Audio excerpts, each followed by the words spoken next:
परमेश्वर के पवित्र नाम की महिमा हो।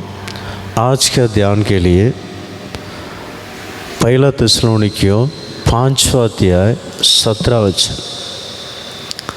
निरंतर प्रार्थना में लगे रहो। परमेश्वर का प्यारे लोगों, इस वचन में पढ़ते हैं निरंतर प्रार्थना में लगे रहना चाहिए।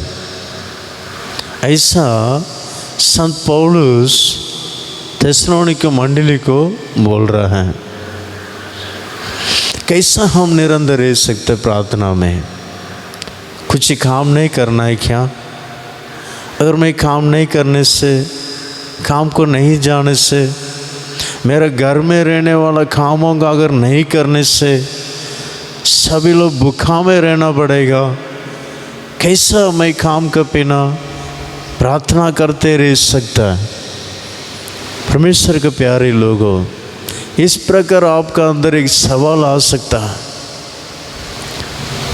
मैं आपको इस सत्य बात में आपको बताने के लिए चाहता हूँ।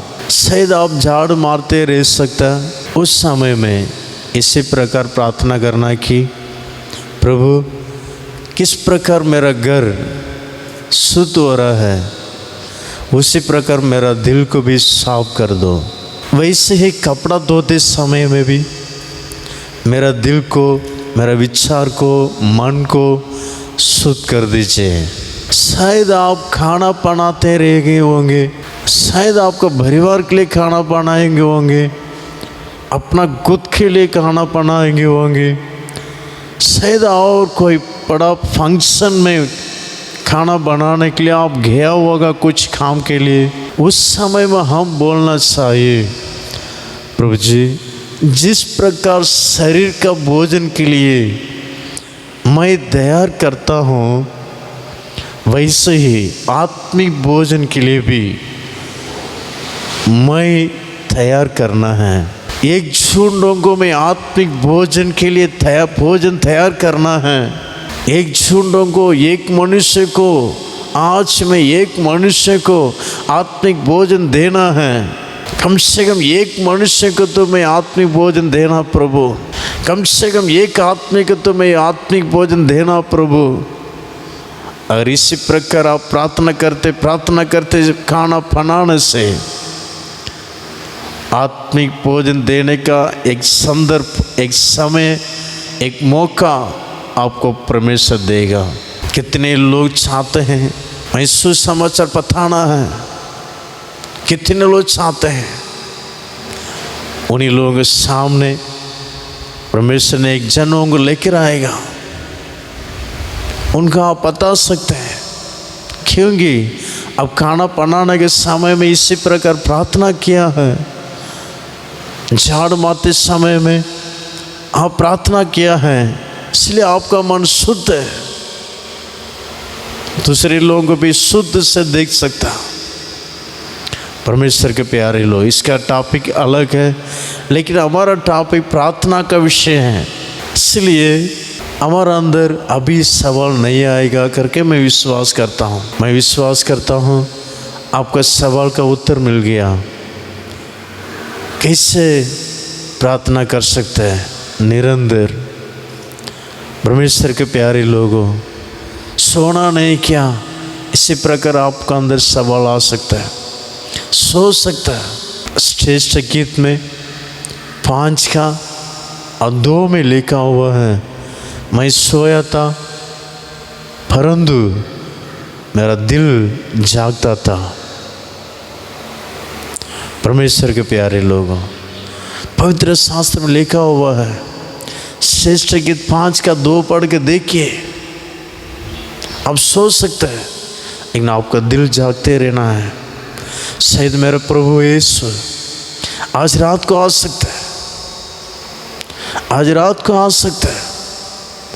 ऐसे विचार में सोने से आपका दिल जागते रहेगा। परमेश्वर के प्यारे लोगों, एक घटना हुआ था। एक गांव में बहुत बड़ा एक धंधा करने वाला, बिजनेस करने वाला, उनके घर में जाके 4-5 लोग उनके घर में जाके उनसे बातें किए। सर जी, हम कई दिनों आपका घर का अंदर घुसकर आपका घर में रहने वाले सारे बहुमूल्य वस्तुओं को लूट के ले जाने के लिए कितना बार हम कोशिश किए थे, प्रयास किए थे। लेकिन जब जब हम रात को समय में आएंगे, सब लोग सोने के बाद, आपका दीवार के ऊपर, आपका जो कामंड वाल के ऊपर ऐसा आग जल रहा है, आग जल रहा है। कैसा चल रहा है, आप कैसा चलाते हैं? ये बात तो पूछने के लिए हम आए थे। आप कैसा चला रहे हैं, प्रतिदिन आप कैसा चला रहे हो? उन्होंने बोला, ओ मैं नहीं चलाता हूँ, मैं प्रार्थना करता हूँ प्रभु के सम्मुख में। प्रतिदिन प्रति समय में मैं प्रार्थना में रह रहा हूँ और कुछ भी नहीं करता हूँ। प्रभु रक्षा करता है, यीशु मसीह रक्षा करता है। लेकिन अभी हम कैसा अंदर आए ऐसा पूछने लगे।